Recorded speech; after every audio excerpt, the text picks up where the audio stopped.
got it. Got it. Okay, thank you very much. I'm all good. Okay. So the topic broadly is that Tzadik for Ravo. This hopefully, if this doesn't sound familiar to people who are in my class, then that's a very bad sign. But Chazor is always good. But it's a tricky topic. They tell the story about this Rav who's flying into from New York. He's going out on the West Coast for a chasana. He's sitting in the seat, reading the Sefer. He's keeping him minding his own business. Some guy sits down next to him, starts talking to him. Oh, you're Jewish? Yeah, you're a rabbi. Oh, says, oh, I said, what do you do? I'm a professor of astrophysics. All right. So they said, no, that's very nice. I said, you're a rabbi? He goes, yeah, I'm a rabbi. He's looking at the Sefer. He says, I don't know a lot about Judaism, Rabbi, but I heard you can sum it up with, love your neighbors, you love yourself. And the Rav looks at him and says, Mr. Professor, I don't know a lot about astrophysics, but I heard you can sum it up with twinkle, twinkle, little star. We're not going to deal with the entire complexities of Tzadik V'Ralo, not in 5 classes and not in 50 classes. But we need to differentiate before we start. There's a few things that we must say. There's the abstract conceptual hashkafa of it, right? Kadosh Baruch is a tzaddik. A tzaddik should be having bad things happening, however deeply you want to explain that question. And we can do every source on the planet, and we can come up with the very best explanation that's humanly possible. And we can do anything you want. The distance between the brain and the heart is dramatic.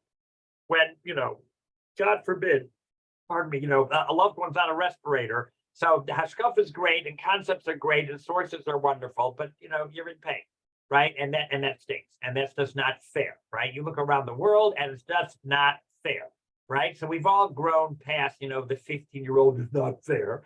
But at 50, you still look around and it's just not fair, right? So we're going to deal with 2 separate issues.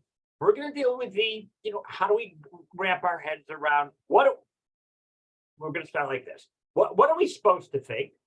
What are we supposed to think, right? And why do we think that's correct, right? Hashkafically, how do we understand what's going on? How much can we understand of what Kadosh Baruch Hu does? We're going to need to deal with what can we change and what can we not change. We've all been raised at you dive in, you can do anything, right? And we've all experienced in our lifetimes. That doesn't seem to be true yet, right? Notwithstanding all the storybooks that are out, but if they would put a storybook about all the ones that have crummy endings, they would probably be more than the books that are out with all the happy endings, right? So we have to figure that out. And then we have to deal with just emotionally and psychologically. So what do we do when we're in a traumatic situation, right? So, and after all the people say, that'd be tough, it'll be okay, that'd be tough, and say, thank you very much, go away, drop dead. And then you're back in your room all by yourself, staring at a mirror and cranky as all heck. What are you supposed to do? Right? And that's what we're going to deal with it.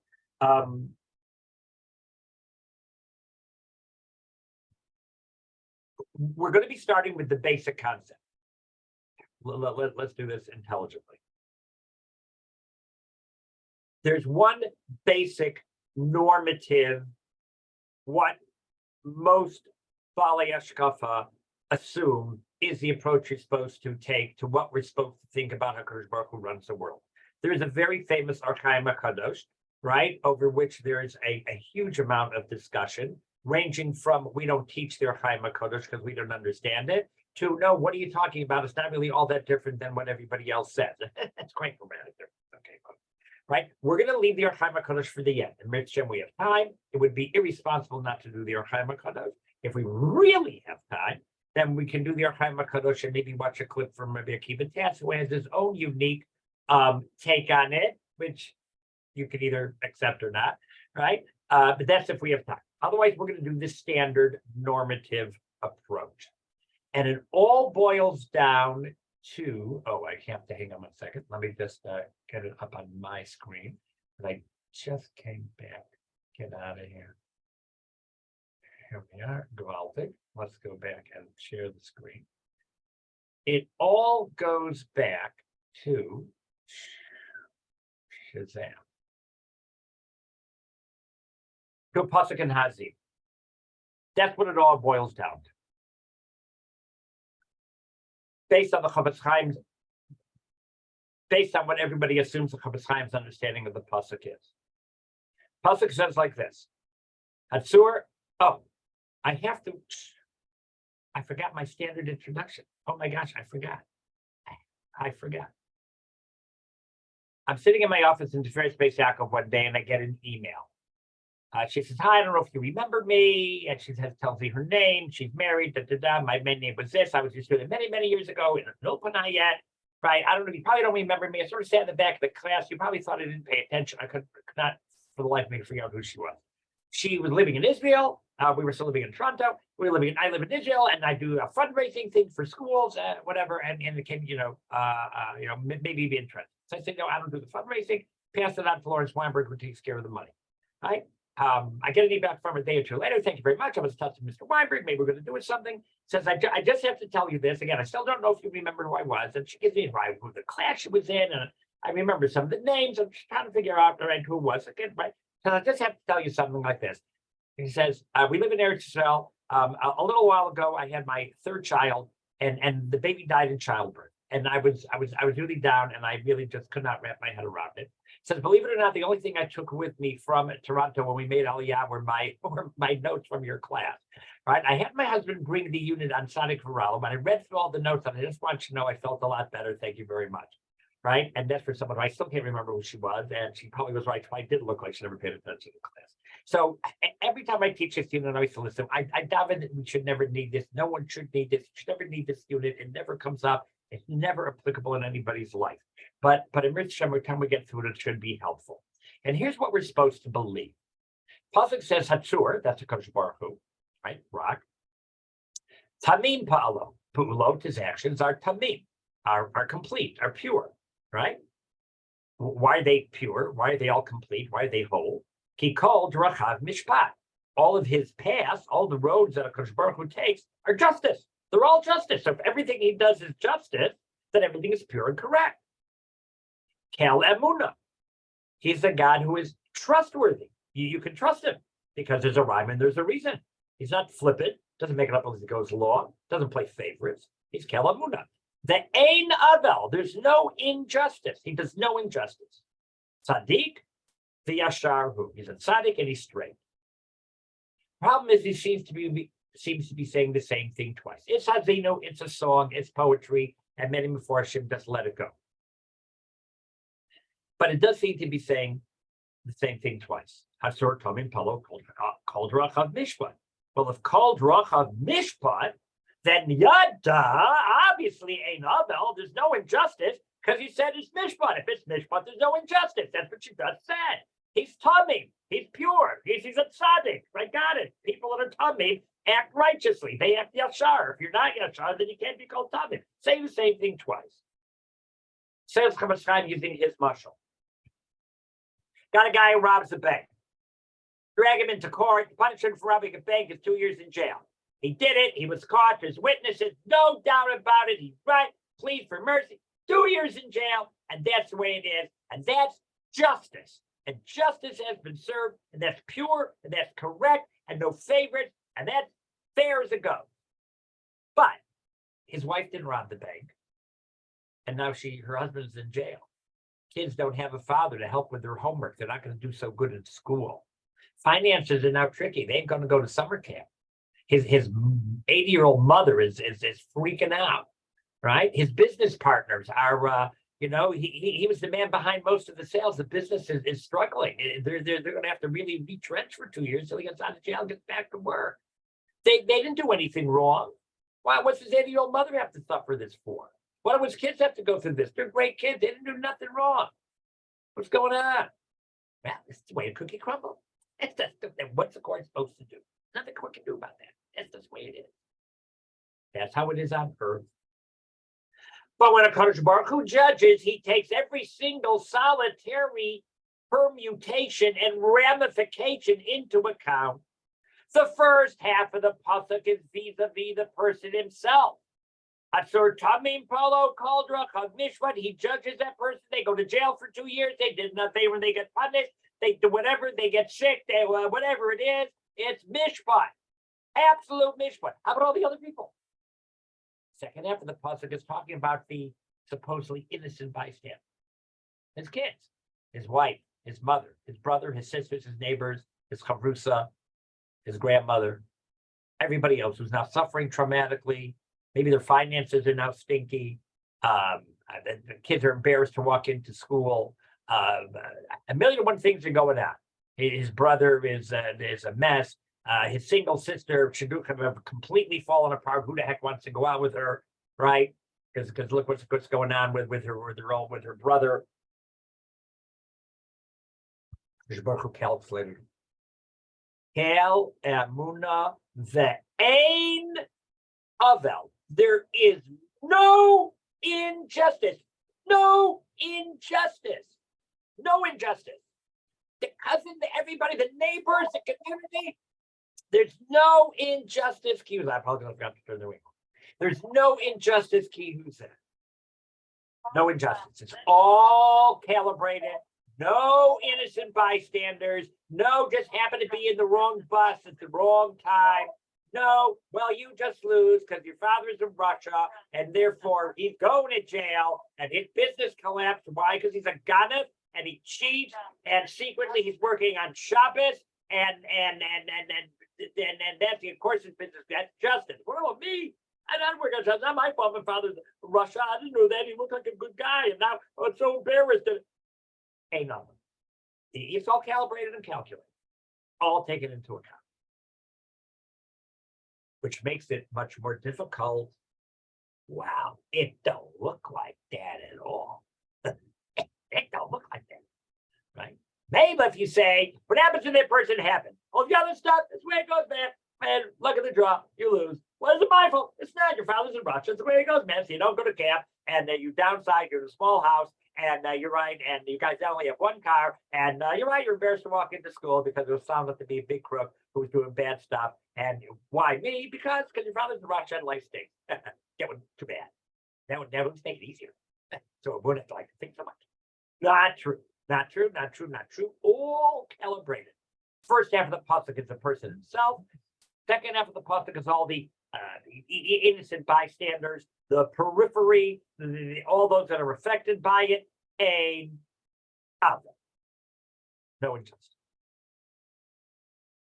Now our question is, how do we wrap our heads around that? It doesn't look like that at all. Doesn't look like that. How much doesn't look like that? Certainly to other people, maybe to ourselves, but even sometimes to ourselves, we look at and say, well, I'm not the biggest Tzadik on the planet, but hello, people that are born into, my daughter was born handicapped, everybody knows. Where's that come from? It's not fair. It's fair. It's not fair. That's the question. The question is, how do we understand this? It doesn't look like that on earth at all. So first we have to, yes, my dear. I'm just wondering, is this how most of the Mefarshim who discuss the double lashon, is this how they explain it, or this is a specific view? No, this is the standard. But people are welcome to ask questions. They don't feel like talking. You can just chat in. By the way, don't be shy, right? This, as far as the pasuk goes, no. Most people take all of Hazina with repetitions and let it go. To be honest, yeah, I mean that's shira, you know what I mean? But the Chofetz Chaim is the one who formulates and promulgates this entire approach. And based on the Chovos Halvavos, we can really do Kshar B'Tachon. This is the standard approach, and the Chofetz Chaim tacks it on to the pasuk. Chofetz Chaim doesn't learn from the pasuk. There's a lot of sources say this, but Chofetz Chaim says that this pasuk really sums it up, right? And this is what we would call the mainstream normative approach, the standard understanding of the Chovos Halvavos, the standard understanding of the Ramchal, standard understanding of everybody, or Chaim HaKadosh aside for the moment, who at first glance seems not to say this, right? Everybody else says this. There's no injustice, no innocent bystanders, no, everything is calibrated and calculated to a T. Anything that happens to you or you're born into, it was all with a cheshbon, and it's all Tzadik, it's all tamim, it's all pure, it's all fair. Okie doke. Come on. So the first thing we got to do is, first of all, we have to get rid of the possibility, which is held by many people, unfortunately, that maybe there is no plan. Why are we so sure there is a plan? Maybe God is random. Famous book by Harold Kushner, one of the most popular books on the market. I don't judge. He went through a horrific tragedy with his son. I'm not judging, but the only way he wrapped it, what worked for him, he was a conservative rabbi. I don't know exactly. Is he wrote a whole book, Why Bad Things Happen to Good People, and his basic approach is God fell asleep at the wheel. He created the world. And now stuff happens. Stuff happens. Stuff happens. Stuff happens. Stuff happens. Plan, not necessarily. I mean, there's things that are planned. We see miracles, 100%, Jewish people, survival, blah, blah, blah, 100%. But no, God doesn't necessarily take them. Drunk drivers are drunk drivers. Cancer cells are cancer cells. It's the way life goes. And that's the way life goes. And that's just the way it is. You know what I mean? You get to heaven. I don't know. God will figure it out, whatever it is. But, God doesn't necessarily stick his nose into every cancer cell. Not necessarily. It's not what he does. It's not what he's busy doing, right? He doesn't do that. He doesn't. He doesn't deal with it. Okay, that's his famous book. That is not true. We don't believe that. All right. And the best explanation of that is we're going to do very quickly, but I like it a lot. We don't need this because we are all Maminin b'nei Maminin, but it's always nice to hear anyways. It's a favorite little thing. I don't know why this book never went over more. I think it's great. I mean, it's very old and there's new stuff out, but this happens to be one of the best Mishalim ever that I didn't make up myself. It's a book called, what's it called? Our Amazing World. It's really quite old. It got to be, I don't know, 30 years old, maybe. So the science is a little dated. The whole point is it goes through these chapters and chapters and chapters and chapters of Our Amazing World. Nifilos Bore, how oranges and the field of the orange up, and the neck of the giraffe is made as such that, that even though it's so tall, he has an extra pump, which pumps blood all the way up to his head. But when he bends over, you would think the pump would then blow his brains out with blood, but it cuts off because there's a valve blood. All these kind of Nifilos Bore things written for teenagers. It's written for kids. That's the nice thing of it. Written by two English guys. So the humor is a little English. The writing is a little English. And it has also the chapters are short and they're cute and they're funny. And it, how the owl, the retina, and blah, blah, blah, all these kinds of things of Los Abode. But he starts with a stupendous mushal of a very crucial concept. And we're going to do his mushal. It's a Swiss Army knife mushal. Oh, here's a visual. Okay, I have to show you. The mushal is about it. We'll do the mushal, then I'll show you. Never mind, I'll take it out. The mushal is a Swiss Army knife. We'll go through it fast because we're not teenagers. If I was a soldier, I would join the Swiss Army. The reason for this choice is not simply the fact that Switzerland's a neutral country and their army hasn't been engaged in active service for some 200 years, although, come to think of it, that could be a major incentive, but because of the superior equipment with which your soldiers are issued. Guns, boots, parades, no difference there. All armies have those. Makes the army of Switzerland the envy of the world is a diminutive, since you're not 15, I assume you know what that word means, piece of equipment compact enough to slip into your pocket, but it shines to practicality, the famous Swiss Army knife. And it gives his little mushal here. Just imagine you're commander behind enemy lines, your mission, sabotage an ammunition depot, create panic and confusion, return safe to the base. In the silence of the night, you approach a camp, out comes the invaluable knife. With the help of wire benders, you gain entry, metal cutting saw, metal file, pliers with metal cutters, and a precision screwdriver makes short work of the fuel tanks, and a neat hole provides evidence of the strength of your tools. You need a fuse. With the scissors blade, you cut your handkerchief to the appropriate size, stuff it in the hole. From this tiny compartment comes a match. That's an exclusive feature, not available to the general public. Fire is applied to the fuse. You run using the knife's integrated compass. You locate your hideout on the hill above. In mesmerized satisfaction, you watch the explosions erupt. Only then, with the mission accomplished, you realize how hungry you are. Out comes the knife again as a can opener. You open your rations. Small blade and tweezers help to retain a modicum of good manners in the most trying of conditions. Please embroider your celebratory miniature bottle of wine. The corkscrew attachment is a thoughtful addition. Glancing at the ever-accurate built-in Swiss watch that graces a nice central shaft, you know with satisfaction that the helicopter, which will carry you to safety, is due in 5 minutes. Just enough time to write your report with a nice tiny pen while chewing pensively on the toothpick tastefully provided by the nice manufacturer. Would it ever occur to you that this knife fell into shape when the local scrap metal merchant's yard exploded? Would you for one moment imagine that this complex tool just happened? Never ever. During your return journey, you have ample opportunity to cogitate over your experiences and utter silent thanks to Charles Eisner, who in 1987 patented the first Swiss Army knife and the 900 employees currently employed in the factory in Switzerland. You don't have to be a soldier to appreciate the intelligence that this mini toolkit demonstrates. To create 29 different features in an instrument the size of a pocket penknife is a stroke of genius. You don't have to be Swiss to appreciate the ingenuity, craftsmanship demonstrated by a precision instrument that is virtually unchallenged in its versatility. You don't have to be a biologist, botanist, or zoologist to know that the world we see around us is no less complex and ingenious. In the created world, wherever you look, whatever you investigate, you'll find wisdom. Whether it's the human liver, which weighs us 3 pounds and performs upwards of 500 jobs, owl, whose eyes have a special reflective layer behind the red that don't see in the dark, individual cell, whose power stations, transport systems, manufacturing plants, communications network bear more resemblance to a large city than something that cannot even be seen without a super microscope. The common denominator remains the same: wisdom of an incredible degree. When Avram Avinu studied the world around him, he discovered order, purpose, design, and intelligence. Order, purpose, design, and intelligence. That's what we see in our created world. Understanding the fundamental fact that none of these qualities produce themselves or originate from nothing, Abraham concluded there must be a great intelligence responsible for them all. In the 38th century, since Avram made his epic discovery, little has changed other than the scope, depth, and boundaries of our knowledge. If Avram saw a world that demonstrates limitless wisdom, our generation, with the benefit of scientific research, sees it 100-fold. While it is true that the Jewish people have the benefit of the Torah, which substantiates Avram's thoughts with a living tradition that Hashem identified himself as such to his chosen people, anyone using his mind honestly can safely arrive at the same conclusion, and he gives 2 major points. There are several interesting facts that can assist with the thought process.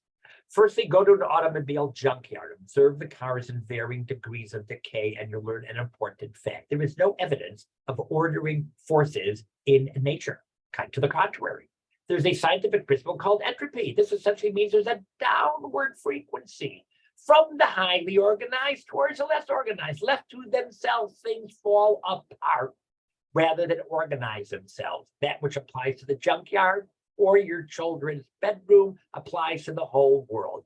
Inanimate matter on Earth simply does not search out a way to improve itself, nor will it appeal to immense periods of time. Hell, time produces decay and disintegration.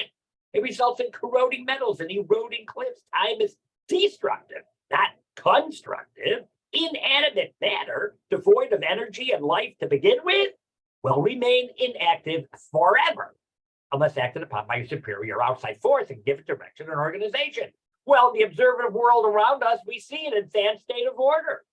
But who made it so? The Swiss Army knife, you know the name of the inventor, manufacturer. Case of the universe, who or what's that outside force?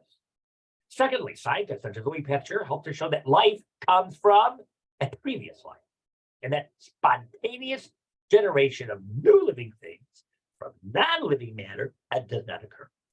Life in all its myriad forms must have had a beginning. The intelligent mind poses a question. The world around us, we see life, order, complexity. For example, think of your brain. Our knowledge of the brain is less complete than our knowledge of most other organs. This is due to the astonishingly complicated microstructure of this organ. Even if only 1/100th of the connections of the brain were specifically organized, this would still represent a system containing a much greater number of specific connections than the entire communications network on Earth. Think of the blood circulation in your body, which is so vast that all the blood vessels in the transport system were laid end to end. The total length would be the region of 70,000 miles of trace around the globe. In this vast transport system, there are no broken connections or trains ever laid. Think of a single cell about as complicated as New York City. There's a laboratory in the world that can compete with the biochemical activity of the smallest living organism. Faced with such a welter of evidence of coordination, complexity, enormous intelligence, one must make a decision. Who's responsible? It's interesting to note the Gemara above Metziah says if you find 3 coins on the ground in a tower formation, you would have to assume that someone placed them there purposely and would be obligated to find the owner. They didn't fall by accident and he gave up, he put them there. And he forgot to get them, you got to go find the guy. Human mind would not accept that 3 coins could fall haphazardly one on top of the other. If there's intelligence of 3 coins, what about the brain? Choice is stark. You can arrive at an honest answer that points to a great intelligence. That was Avram's conclusion. And as stated earlier, it's been corroborated very audibly, powerfully by direct communication with the great intelligence of the people. There are, however, many who fear this logical conclusion and muster all their imagination to invent alternative hypotheses to explain away the evidence in front of their eyes. It's not the purpose of this book to directly attack or destroy their theories. The reason for this is simple. Our Chazal said if someone has a vested interest in a certain standpoint, no amount of rational arguments will move him. Famous quote, Harold C. Urey, the Nobel laureate in chemistry. All of us who study the origin of life find the more we look into it, the more we feel it's too complex to have evolved anywhere. And yet we all believe as an article of faith that life evolved from dead matter on this planet. It's just that its complexity is so great, it's hard for us to imagine that it did. So you begin to see that evolution turned into a quasi-religion. Indeed, after famous Dr. Francis Crick, Cambridge University, DNA research admit that life could not have evolved onto this earth. Must have been, quote, sent here long ago in the form of germinal material from elsewhere in the universe. Then we perceive a degree of faith in a non-belief of a creator that dwarfs anything that a belief in creator demands. So those believe with perfect faith in hypotheses which exclude a creator, this is not their book. This book is addressed to those who have an honest and open mind, right, etc. You get the idea. Well, what's our point?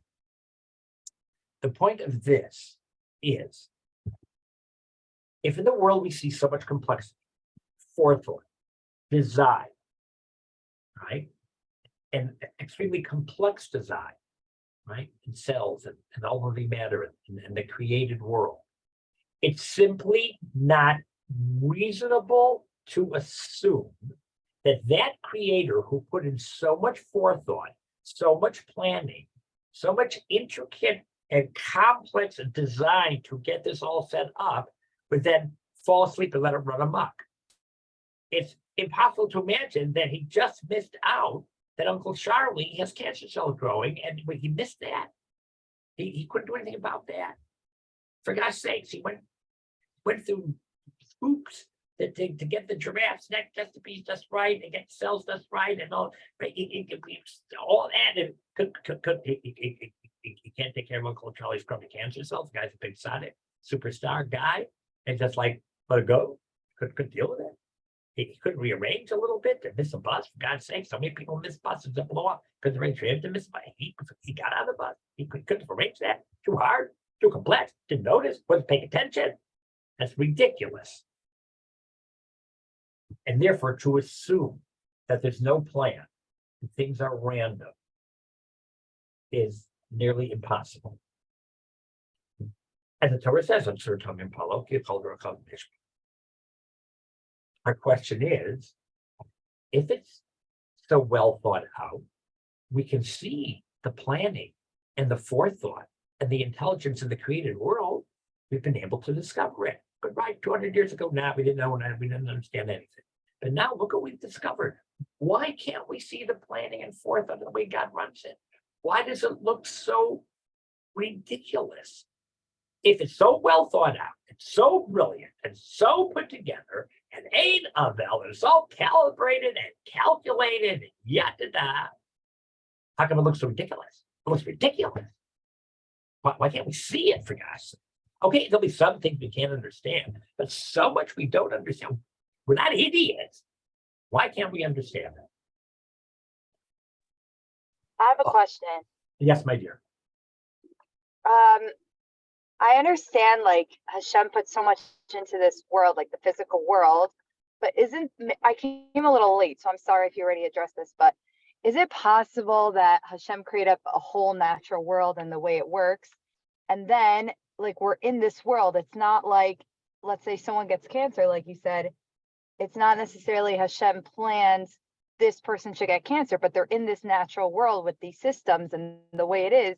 And because of, I don't know, their lifestyle or things in the environment or whatever it is, they get cancer. It's just Hashem made this amazing world and they're part of the system versus it's like, it's specifically for them. So two things, right? And that is exactly what many people would like to believe. I don't know if that's more comforting or less comforting, but not sure exactly. It's probably only comforting for people that smoke 20 packs of cigarettes a day and get cancer. For people who live a wonderful lifestyle and get hit by a truck, it doesn't help, right? But do remember, that's why we started with the pasuk. The pasuk says clearly, "Esther tamim palo kol drachad mishpat kel manavein avel tzadik v'yasharhu." Everything that God does is just. There is no injustice in any way, shape, or form. Not in any of the most minute things, even the peripheral damage that might come from what God has to do to Mr. A, how that affects so many other people is also calibrated and calculated. That's what the pasuk says. And if there's so much forethought, and if he put together such a precisely complex world, why would he then let the nicest guy on the planet with 7 wonderful children, like, why would he just not do something about those cancer cells so his kids wouldn't have to grow up without a father and downsize to some little apartment and have a crummy life? That just doesn't seem reasonable if you put together such a beautiful, wonderful world. Like, you would put so much forethought and planning, and all the world's running junky, right? It's like you buy this fancy car, but you don't put in, you never do an oil change, right? That's like, would you put all that money into a car and then it's just going to run itself to the ground very, very quickly. So it's just not reasonable, right? If we wouldn't see so much, if the world itself was not so precise anyway, so maybe just God's imprecise, right? But the God is extremely precise, right? Down to the smallest detail, right? So it's hard to imagine that he would then let a world run in an unfair, imprecise pattern where someone who clearly is definitely needed for the running of the world, seemingly, I mean, unless we don't know, but it looks like it's Tzadik. Why would God not simply just intervene in order that things should run what we would say would be as precise as the world he created? Hear the point? Did that help? Yeah, I understand what you're saying. You're saying like all the details and everything else of like what happens to human beings is also would also be detailed. It should also be right. Okay, I hear. Yeah, thank you. Oh, and here's the visual. Here, see, and I don't remember which year this was. I don't know if anybody remembers which year it was, but at the end of the school year, so I don't know, it became a minute that the graduating class something bought me a present. Hang on 2 seconds, you gotta see the whole thing here. I don't remember where it is. I think this is it. Oh, here it is. Look at that. So they bought me a Swiss Army knife. See, it's a real Swiss Army knife. And oh, it's a class of 5773. If you can see that, it says class of 5773. And on the back of it, they wrote on the mamin, which I used to keep on my desk until someone said, you really can't keep a knife on your desk. I said, yeah, that's a good point. It's a crazy world. A total aside. So now, listen to this Paladic mushal. If you've ever heard me speak, you think this mushal will carry you you should never ever need this mushal. This is a superb mushal. Some mushalim are good, right? But this is great because every detail of the mushal corresponds to something. So the mushal really carries through in so many different facets. It's not mine. I heard of B'Shem Rav Hutner. After further research, I discovered that seemingly that this mushal was created, at least it was said, by Rav Chanan Wasserman Zatzal, and it was like his last schmooze to his talmidim as the Nazis were rounding people up, and they sort of realized like the end was imminent, and this was part of the schmooze that he gave. I'll just update it and jazz it up, but the concept is completely his. Again, you have to use your imagination, of course. Right. So imagine you have a guy who he lives in a condo in the city. He's never been outside the city in his life. He was a group in the city, went to school, went to university, right? And he's living there in his condo and he works on his computer. And every day he leaves his house once a day, goes to the supermarket next door, and he buys, breakfast, lunch, and supper. And he buys every day, he buys a bagel, and every day he has fresh bagel. And one day he's like, I got to get out of the city. I'm never like out of the city. driven out of the city. I don't know what's going on out there. So he gets in there and drives on. He says, wow, there's grass and trees and forest and front. Beautiful. Never saw this up for his whole life. And he's driving around. So it's really nice, really pretty. He sees this really nice piece of land and he stops this really nice, flat, beautiful piece of land. He says, wow, it's a great piece of land. We can build apartments here. We can build a shopping center here. There's a lot of things you can do with this land. And he sees some guy coming out onto this land with a crazy looking big machine, right? He starts driving up and down the land and it's ripping the whole land up into like mud. And they take a beautiful piece of grass, nice land, and now it's just muddy and disgusting. And he said, well, what a lunatic. This guy's a terrible guy. And he sees this guy walking around, he takes out, and he's dropping stuff into the mud. What's he put in the mud? He goes over and he sticks his hand in the bowl. It's edible. I don't know what it is, but it's food, right? This guy's throwing food into the mud. If he didn't leave now, he would say, I just met the most horrible person in the world. He just randomly takes a horrible machine, rips up a beautiful piece of land, and throws food into mud. What a lunatic. Absolute lunatic. He waits. And all of a sudden he sees, of course, we're in a time warp here, he sees pretty brown and white flowers. They're not very colorful, but they're nice, right? And he says, oh, I got it. This guy's not a bad guy. This guy is a guy who grows flowers. He's a flower grower. And they're so pretty, it's much prettier than it was before. I'm so sorry. I feel so bad. I misjudged. I can leave now. Now everything makes sense. And as he's about to leave, he sees the guy's going on. He's cutting the flowers down. And he says, oh, I wonder why he's doing that. And he said, oh, he must be taking them to like the hospital or something. That's what I bet she's doing. And he says he takes his flowers and he puts it and he starts grinding them up into a powder. And he says, that's even worse than it was before. You take a piece of land and you destroy it. Okay, so you're a lunatic, right? Take food and throw it away. An idiot throws away food. But you spend all this time to grow pretty flowers so you can grind it up into a useless powder. That's sick. That's just sick. Sick. And he's ready to leave things as far as away he can from this guy at all. And he sees the guy's taking his powder, putting it into a bowl, and he starts putting stuff and mixing it up. So what's he doing? And he walks over, he sticks his hand into this goop, right? He tastes it and said, what is this stuff? And he said, oh, it's called dough. He said, oh, that's so interesting. And then he said, now I got it. I thought he was a bad guy because he was ruining a piece of property. I thought he was even a worse guy because he was throwing food into mud. Then I thought, no. He's a nice guy because he's growing flowers. But no, he wasn't growing flowers because he destroyed the flowers. I thought he was a crazy guy. Now I got that. He wasn't growing flowers. He wasn't a bad guy. He's a good guy. He wasn't trying to grow flowers. He was trying to create this goop called dough. And that's the nice thing. And that's how you make dough. And now I got it. I'm all good to go. He gets his car. He's ready to go. Looks up to it. This guy's taking this goop, rolling it into a bowl, throwing it into a fire. He said, why would you do that? Now he's completely confused. I thought he was a bad guy. No, I thought maybe he was a good guy. I said, no, he's a bad guy. I said, no, he's a good guy. He's crazier than I ever thought from the very beginning. All this time just to burn it to a crisp. That's completely ridiculous. And all of a sudden, the guy opens his door and out comes a bagel. He goes, bagel. I love bagels. Who are you anyway? He said, I don't know, man. Who are you? I said, I don't know. I eat a bagel every day. He says, I don't know. Yeah, you go to the store. There's bagels there. Now he understands.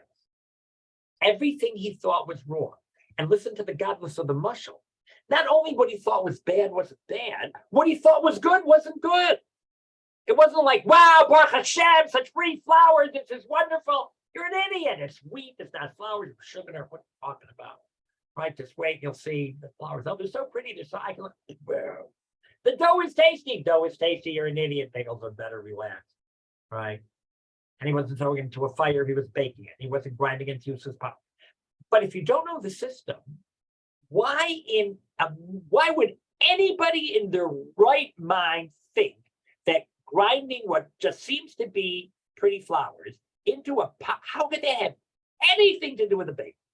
What connection could you possibly make? Only two ways where you can put two and two together. You know the process. So I know the process. I know, yeah, sweet. How's it going? Relax, don't trust me. What? And what's he doing? Relax, runs cold flour. Really, what's it? Just watch, man. What's he doing? Why is it? That's called an oven. Smoke's all good, man. Watch, here comes the what? And then there was a bagel. How'd you know that? I know the system. Or you see the bagel come out.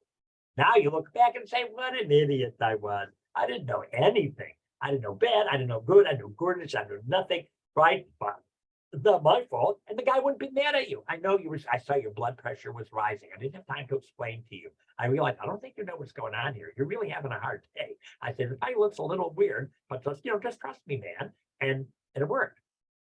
So we have both flaws. The bagel, in 120 years, everyone will get to survive, and the bagel will come out, and you'll go, I never, that was so smart. Because we're going to get the because it's working. Like, what do you think? You know what I mean? Right? You will see it, right? Mashiach will come. Umala aretz deas Hashem kamayim legam b'chasim. Mala haaretz deas Hashem. The earth will be full of the knowledge of God. That's intuitive understand. We'll understand. God will understand. And it'll all make sense. We'll all go, oh, yeah, duh, wow, who would have thought? Wow, I got it. Right? And that'll be great. But until that happens, it only works if you know the system. We don't know the system. We're just human beings. We're not God.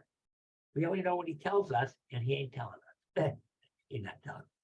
So therefore, we don't know the system. Because do remember, we know what Hashem says, and we know what Hashem does, but we don't know what Hashem is. We know what Hashem said. He said, Matan Torah, Sarah said Dibros, he gave us a Torah. We know what he said. We can prove it. That we know what he did. He split the seed. He brought us back to Israel, and he did a Holocaust. We know what he does, but we don't know who he is. Mushal from Rabbi Dr. David Gottlieb. 200 years ago, you pick up a piece of wood and say, hey man, what is that? Now this is what? What? Oh, wood? You make a bonfire with wood. You can build furniture with wood. Oh, thank you. You didn't answer the question what wood is. What you told the guy is what wood does. But didn't tell him what it is.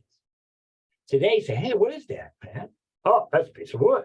Really? What's what? And you rattle off a bunch of letters, numbers, and Gina said, oh, that's like really interesting. Thank you very much. What do you do with this thing? You make bonfires, you build furniture. It's good. We know what wood is today. We don't know what Hashem is. Therefore, our understanding is going to be perforce limited. We, Nebach, only have 5 senses. Shuri Das is marshal. The guy says, I'm going to open the door to a room, stand at the doorway of the room, and tell me how many candles you see. Okay. I stand there, put your hands on your side. You can go up, just open it and just watch and look and count. The guy opens the door. I go, okay, 1, 2, 3, 4, 4 candles. You sure? Absolutely. I'm not, I can count 4, man. 1, 2, 3, 4. I see him. Yeah. 1, 2, 3, 4. 1, 2, 3, 4. Right. Okay, fine. Great. You're wrong. There's 2. Don't tell me there's 2. There's 4. 1, 2, 3, 4. 1, 2, 3, 4. Right. He says, okay, now walk into the room. And now you can move around. You walk into the room, you realize, oh, I feel the heat of 2 candles. Behind it is a mirror. So it looks like 4. Not using all 5 senses, you're not going to make correct decisions of reality. We need 5 senses. But to understand a Kodesh Baruch Hu, there might be more senses that we don't even know exist to understand. So we're sure. Don't tell me I'm not stupid. 4, 1, 2, 3, 4, 1, 2, 3, 4, 1, 2, 3, 4, 1, 2, 3, 4. What do you tell me? Who do you tell me there's 2 candles? Well, I'm telling you right now, it's 4 candles.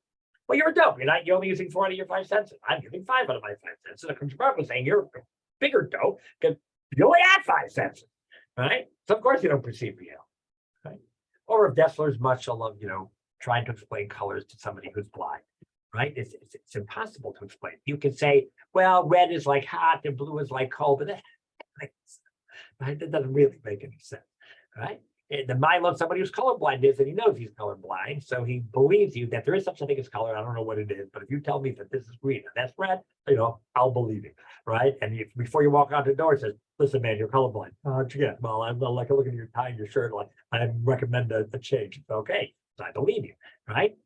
We have a hard time believing that there's 5 senses of 5 senses. I'm not stupid, right? So therefore, the whole point is it makes sense that it doesn't make sense. It makes sense that it doesn't make sense. That's the idea. All that having been said, the Ramchal in his Sefer Derech Hashem, which, as its name implies, tries to describe the Derech Hashem. Great thing for a Sefer, right? Is going to give us some insight. And he's going to list for us 7 possible, and I can't say the word possible too many times. And he's going to repeat hundreds of times, mostly in the pages that we're going to skip. That these are what we happen to know from psukim, from midrashim stuff, because we know what God said, right? Of possible reasons why stuff happens. Are there more? Most probably. Will these all fit everything? Probably not. Will they fit some things? Yeah, so that helps, right? If what's going on doesn't fit any of the 7, well, then that must be number 8, 9, and 10 that Hakadosh Baruch Hu didn't tell us, right? But at least it's a something, right? He gives us something. The most crucial point that you have to walk away with from the Ramchal, on the screen in a minute, is that his first option is not schar va'onesh. Get that straight. We have been brought up that our default assumption is Zolzana Kapara must be punished for something, right? I probably did something wrong. Certainly when we're judging other people. I can't be not doing that. I bet he did something wrong. I knew that guy was a crook all the time. I know his business was bad. I knew that guy was no good. Right? I knew she was right. Certainly for us. And even with ourselves, if you're brought up, with Jewish guilt.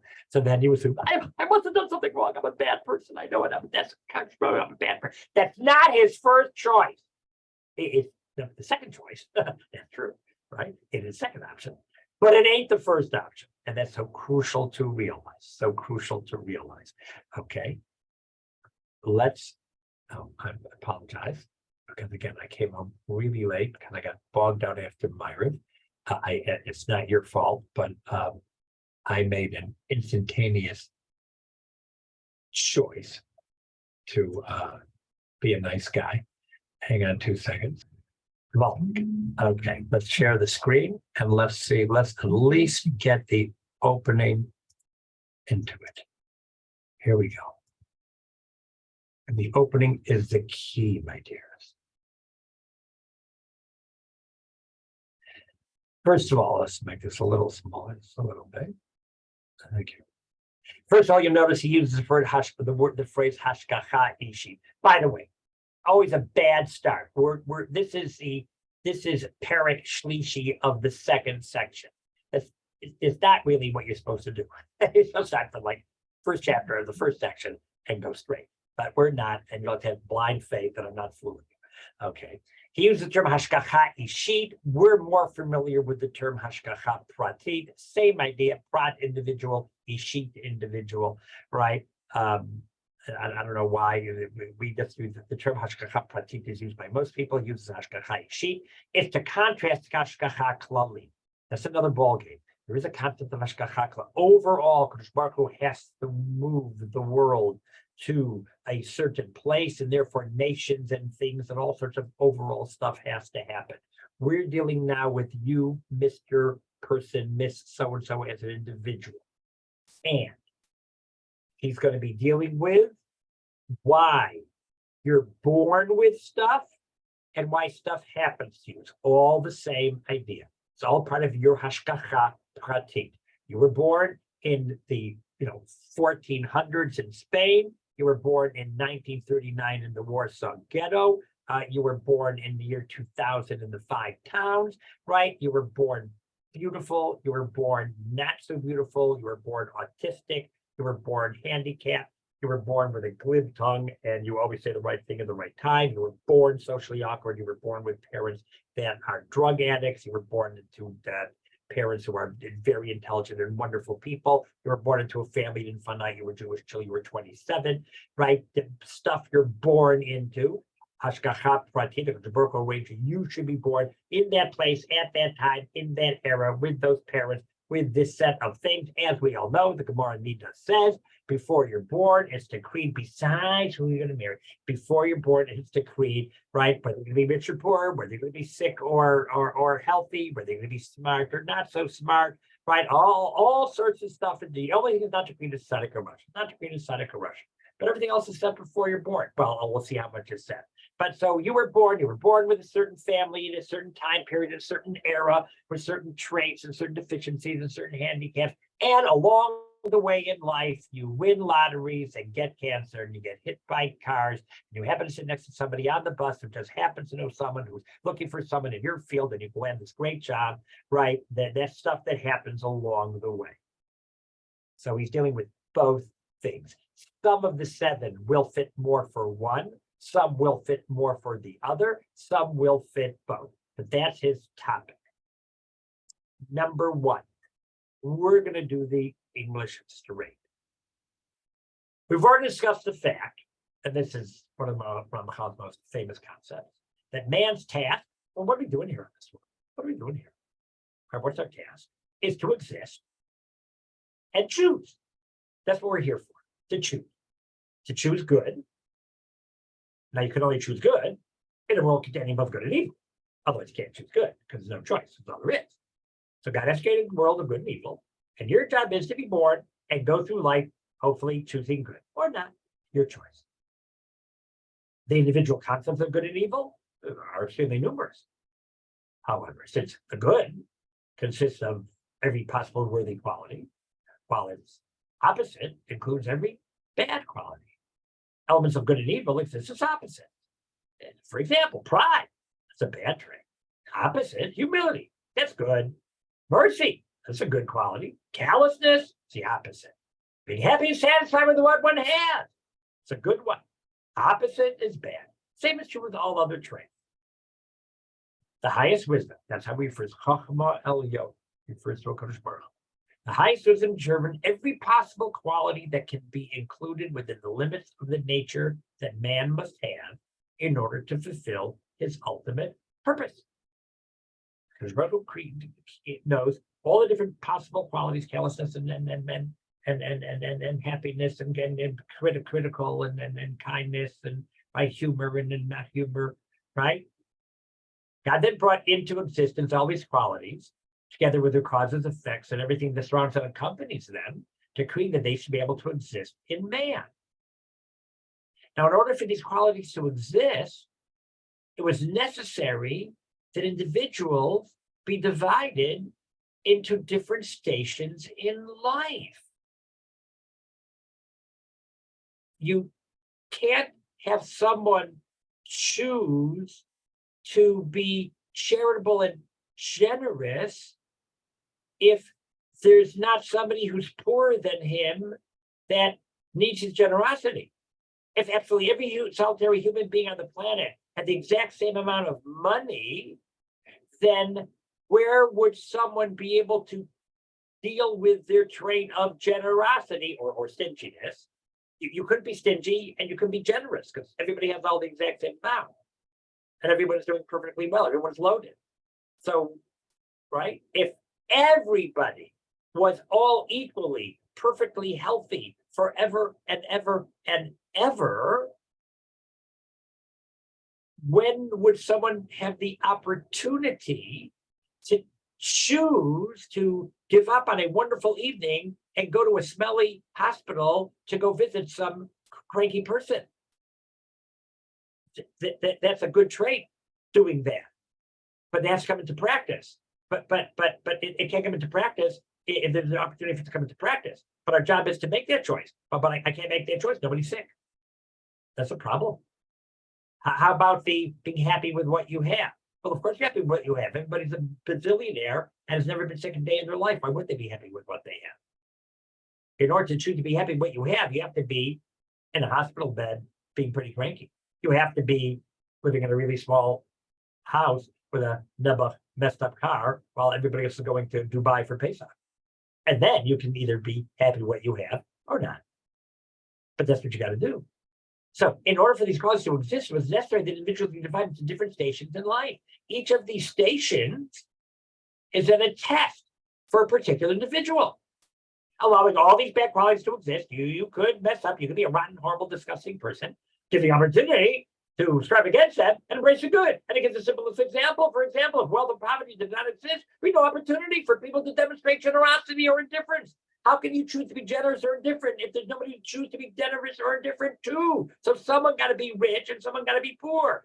The fact that wealth exists allows the rich to be tested by his advantage, to determine whether to be generous or indifferent to the poor, and the poor are tested to see whether or not they'll be satisfied and thank God for the little they have. Or as my daughter it puts it, somebody has to be in a wheelchair. Otherwise, who would be tested to see whether they would have the patience to push the Neba kid in the wheelchair or not? So that's my job. I'm the kid in the wheelchair. And other people are people whose legs do work, and they get to either yes, push the wheelchair, or say, nah, let the Neba crippled kid take care of herself. I want to go have a good time. Therefore, so we will go over this again. Very simply put, the Ramchal's first default assumption when you're looking at why you were born into things or things are happening to you is your task. It's your job.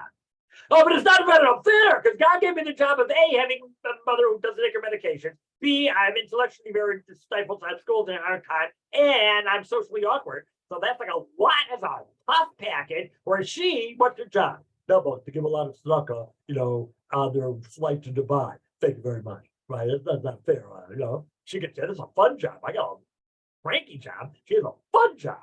Right? How come she gets a fun job and I get a cranky job? Get right slowly. But your first default assumption is that that's your job. Get what you get. You say thank you, and you do your job. That's the first assumption, not Sarva bonus. Okay.